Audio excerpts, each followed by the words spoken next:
നമ്മുടെ ജീവിതത്തിൽ തങ്ങി നിൽക്കുന്ന രോഗകാരണങ്ങളെ മനസ്സിലാക്കി ജീവിച്ചാൽ അതിൽ നിന്ന് ഒഴിഞ്ഞു ജീവിക്കാൻ.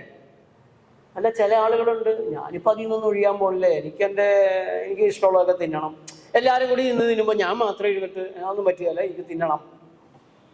ഒരു കിഡ്നി പേഷ്യൻ്റ് വന്നു, വളരെ മോശമായ അവസ്ഥയിൽ എടുക്കാൻ തന്നെ എടുത്താൽ നമ്മളടുത്ത് വെച്ച് എന്തെങ്കിലും സംഭവിച്ചു കഴിഞ്ഞാൽ ഭൂതക്കണ്ണാടി കൊണ്ടിരിക്കുകയാണ്. ഉടനെ പോലീസ് കേസാക്കി പോസ്റ്റ്മോർട്ടം ചെയ്യിപ്പിച്ച് എന്തെല്ലാം പരാക്രമങ്ങളാണ് ഞങ്ങൾ ഓരോ ദിവസവും നേരിടുകയെന്ന് നിങ്ങൾക്കറിയാവോ. അവിടെ എന്ത് സംഭവിച്ചാലും കത്രിക വയറ്റിൽ വെച്ചാലും ഒരു കുഴപ്പമില്ല, അതൊക്കെ അവിടെ കിടന്നാലും ഒരു കുഴപ്പമില്ല എന്ന് തന്നെ പറയും. അപ്പോൾ വളരെ വേണ്ടപ്പെട്ട ഒരാൾ, അയാളുടെ ബന്ധുവാണ് എന്ന് പറഞ്ഞ് അയച്ചുകൊണ്ട് നമ്മളെടുത്തു. 4 ദിവസം കൊണ്ട് നല്ല വ്യത്യാസം, നീരെല്ലാം പോയി നല്ല വ്യത്യാസത്തിലേക്ക് വന്നു. 5-ാമത്തെ ദിവസം മൂത്ത മകൻ എൻ്റെ അടുത്ത് വന്നു, സാറേ അപ്പച്ചൻ പറയുകയാണ് പോകണം, ഈ ചികിത്സ പറ്റൂല എന്നാ പറയുന്നത്. എനിക്ക് എന്ത് പറ്റി, നല്ല മാറ്റം ഉണ്ടല്ലോ. എൻ്റെ സാറേ നല്ല മാറ്റമുണ്ട്, ഇപ്പോൾ തന്നെ നടന്ന് ടോയ്ലറ്റൊക്കെ പോകുന്നുണ്ട്, നല്ല മാറ്റമുണ്ട്, പിന്നെന്താ പോകണമെന്ന് പറയണം. അപ്പച്ചന് മീൻ കഴിക്കണം സാറൊന്ന് പറയണം. ഞാൻ ചെന്നു, ആളുടെ പറഞ്ഞു, ചെന്ന വഴി തന്നെ പറഞ്ഞു എനിക്ക് പോകണം. ഇങ്ങനെയാണോ, നല്ല മാറ്റമൊക്കെ ഉണ്ടല്ലോ. എനിക്കേ മീൻ തിന്നാണ്ട് എനിക്ക് ജീവിക്കണ്ട. എത്ര പറഞ്ഞിട്ട് ഒരു രക്ഷയില്ല. മീൻ തിന്നാൻ പോയി. വലിയ താമസമില്ലാണ്ട് സ്ഥിരമായിട്ട് മീൻ കിട്ടുന്ന സ്ഥലത്തേക്ക് പോയെന്നാണ് അറിവ്. എന്ത് ചെയ്യാൻ പറ്റും? അപ്പോൾ അങ്ങനെയൊക്കെ വാശിയുള്ളവരുണ്ടെങ്കിൽ നമുക്കൊന്നും ചെയ്യാൻ പറ്റില്ല. പിന്നെ രോഗം വരുമ്പോൾ പ്രകൃതി, അല്ലാത്തപ്പോൾ ഞാൻ വികൃതി. രോഗം വരുമ്പോൾ പ്രകൃതി ചെയ്താൽ മതിയല്ലോ, ആ നിലപാടെടുക്കുന്നവരുണ്ട്. ഓക്കെ, അത്രയും നല്ലത്. മുഴുവൻ വികൃതിയായൊക്കെ നല്ലത് രോഗം വരുമ്പോൾ പ്രകൃതിയാവുന്നതാണ്. ഈ മരുന്ന് കഴിച്ച് കൂടുതൽ കുഴപ്പമുണ്ടാക്കണ്ടല്ലോ. അത് ഓരോരുത്തർക്കും തീരുമാനിക്കാവുന്ന കാര്യമാണ്. നിങ്ങൾ എത്രത്തോളം പോകണം, എപ്പോൾ ലംഘിക്കണം, ലംഘിച്ചാൽ എന്ത് ചെയ്യണം. ലംഘിച്ചു കഴിഞ്ഞാൽ അടുത്ത നേരം പഴങ്ങൾ മാത്രം കഴിക്കുന്ന ആളുകളുണ്ട്. അതൊക്കെ സ്വാതന്ത്ര്യത്തിൽപ്പെട്ടതാണ്. ക്യാൻസറിൻ്റെ ചികിത്സ 2 കൊല്ലമായി. ക്യാൻസറുകാർക്ക് വേവിച്ചത് ഞങ്ങൾ കൊടുക്കത്തില്ല. 1 കൊല്ലം മിനിമം വേണ്ടി വരും. ഇവർ RCCയിൽ നിന്ന് മരണം വിധിച്ച് പറഞ്ഞയച്ചതായതുകൊണ്ട്, സ്പ്രെഡായതുകൊണ്ട് 2-ാം വർഷവും വേവിക്കാത്ത ഭക്ഷണം തുടരുകയാണ്. എല്ലാവർക്കും ജീവിതത്തിൽ ഒരു ഉറപ്പൊന്നുമില്ല, ഗ്രിപ്പില്ല. പലരും പായൽ പോലെയാണ്, ഏറ്റത്തങ്ങോട്ടും ഇറക്കത്തിങ്ങോട്ടും പോരുകയാണ്. ഒരുറച്ച തീരുമാനവും പിന്നെ അങ്ങനെ കടിച്ചു പിടിച്ച് മൂരാച്ചി ടൈപ്പ് ജീവിക്കണമെന്ന് നമ്മൾ പറയണമില്ല. അങ്ങനെ ഒരു ബലം പിടിച്ചു ഇങ്ങനെ നിങ്ങൾക്ക് അത് ഇഷ്ടമായി തീരുന്ന രീതിയിൽ, നിങ്ങളുടെ ഇഷ്ടത്തിനൊഴുകാതെ നിർബന്ധിച്ച് കടിച്ചു പിടിച്ചൊരു മാറ്റം ഉണ്ടാക്കിയിട്ട് കാര്യമില്ല. സ്വാഭാവികം, അതാണ് പ്രകൃതി. അപ്പം അതിലാദ്യം വേണ്ടത് നിങ്ങളുടെ മനസ്സിൻ്റെ ഒരു തീരുമാനമാണ്. ഞാൻ ഇതാണ് ഇഷ്ടപ്പെടുന്നത്, എനിക്കിങ്ങനെയാണ് വേണ്ടത്. ഇത് നിങ്ങൾ നിരന്തരം ആവർത്തിച്ചുകൊണ്ടിരുന്നാൽ മാത്രം മതി. നിങ്ങളുടെ മനസ്സ്, നിങ്ങളുടെ ശരീരം അതിനനുകൂലമായിട്ട് നിങ്ങളെ കൊണ്ടുപോയി എത്തിക്കും. ഈ പ്രകൃതിയിലേക്ക് വന്നിരിക്കുന്ന ആളൊക്കെ ജീവിതകാലം മുഴുവൻ ഞാൻ പ്രകൃതി ചെയ്യാമെന്ന് തീരുമാനിച്ചിട്ടൊന്നും വന്നവരല്ല. നല്ലൊരു ശതമാനവും തൽക്കാലം രോഗം മാറാൻ വന്നിട്ടുള്ളവരാണ്. പക്ഷെ അതിൻ്റെ ഒരു സുഖം കിട്ടിക്കഴിഞ്ഞപ്പോൾ അവരുടെ ഉള്ളിൽ ഒരു ആഗ്രഹം വന്നു, രോഗമില്ലാണ്ട് തന്നെ ജീവിക്കണം, മറ്റത് കഴിച്ചു കഴിയുമ്പോൾ ബുദ്ധിമുട്ടുണ്ട്, എനിക്ക് ഒന്നും വേണ്ട, ഈ ചിട്ടയിൽ തന്നെ പോകണം. ഏറ്റവും നല്ല ആശ മാത്രം എൻ്റെ ഉള്ളിലേക്ക്, എന്നിലേക്ക് വരുന്ന രീതിയിലുള്ള ഒരു ഫിൽറ്റർ നമുക്ക് വേണം. അവിടെയാണ് മാറ്റത്തിൻ്റെ തുടക്കം വരേണ്ടത്.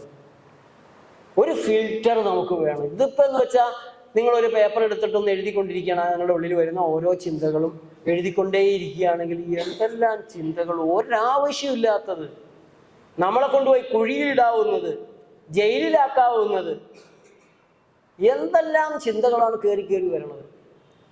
ഒരു ദിവസം നമ്മുടെ ഉള്ളിൽ എത്ര ചിന്തകൾ വരുന്നുണ്ടെന്നറിയാവോ?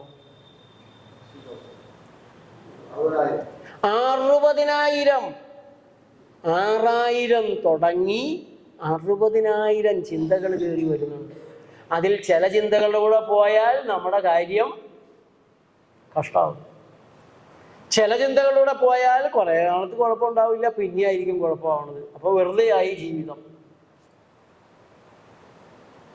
ചില ആളുകളുണ്ട് എൻജിനീയറിങ്ങിന് പഠിച്ച് അവസാനം ജോലി കിട്ടണത് അതുമായിട്ട് യാതൊരു ബന്ധവും ഇല്ലാത്ത, ഓസ്ട്രേലിയയൊക്കെ പോയി നമ്മൾ കണ്ടിട്ടുണ്ട്, സൂപ്പർ മാർക്കറ്റിൽ ട്രോളി തള്ളു ചില.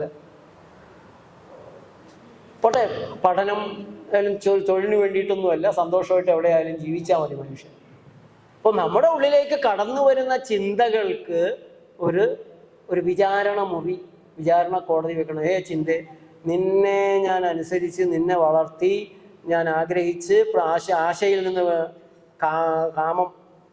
കാമത്തിൽ നിന്ന് ക്രോധം, നിന്റെ പുറകെ ഞാൻ വന്ന് നിനക്ക് വേണ്ടി ഞാൻ പ്രവർത്തിച്ചാൽ എനിക്കെന്താണ് കിട്ടുക, എന്താണ് അനുഭവപ്പെടുക, എന്താണ് സംഭവിക്കുക? ഞാൻ കുഴിയിൽ ചെന്ന് ചാടുമോ? ഞാൻ മറ്റുള്ളവരുടെ മുന്നിൽ പരിഹാസപാത്രമാകുമോ? ശത്രുവാകുമോ? മിത്രമാകുമോ? എനിക്ക് നല്ലതാകുമോ? എന്നെല്ലാം ഓരോ ചിന്തയോടും ചോദിച്ച് അതിനെ കടത്തിവിട്ട് അതിനനുസരിച്ച് അതിനെ നട്ടു വളർത്താൻ നമുക്ക് സാധിക്കുമോ എന്നുള്ളൊരു ചോദ്യമുണ്ട്. ഫിസിയോളജിക്കലായിട്ട് ബയോളജിക്കലായിട്ട് സസ്യങ്ങൾ പരിവർത്തനം ചെയ്ത കെമിക്കലുകളെ, അല്ലെങ്കിൽ സൂര്യപ്രകാശത്തിൽ നിന്ന് ചെടികൾ ഉണ്ടാക്കിയെടുത്ത, മണ്ണിൽ നിന്ന് ചെടികൾ വലിച്ചെടുത്ത, അങ്ങനെ പരിവർത്തനം വരുത്തിയതിനെ നമുക്ക് വളരെ ഗുണകരമായിട്ട് ഉപയോഗിക്കാൻ സാധിക്കും. അതിനെ ഗുണകരമായി ഉപയോഗിച്ച ഒരു മൃഗത്തെ നമുക്ക് കഴിച്ചും മെച്ചം ഉണ്ടാക്കാൻ സാധിക്കും.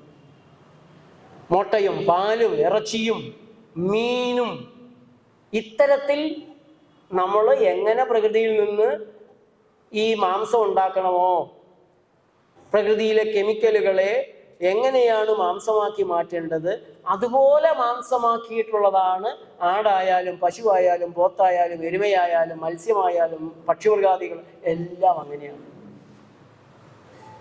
അപ്പൊ പിന്നെ അത് നമുക്ക് കഴിച്ചുകൂടെ എന്ന് ചോദിച്ചാൽ, കഴിക്കുന്ന എത്രയോ കോടിക്കണക്കിന് ആളുകൾ ഭൂമിയിൽ ഭൂരിപക്ഷവും അങ്ങനെയൊക്കെ കഴിച്ച് ജീവിക്കുന്നവരാണ്. അപ്പൊ പിന്നെ നമ്മൾ എന്തുകൊണ്ടാണ് മത്സ്യമാംസാദികൾ അല്ലാത്ത, കഴിക്കാത്ത വേറൊരു തരം ആഹാരം പറയണമെന്ന് ചോദിച്ചാൽ, നേരിട്ട് ഇടനിലക്കാരല്ലാതെ നേരിട്ട് തന്നെ സ്വീകരിക്കുകയാണ് വേണ്ടത്.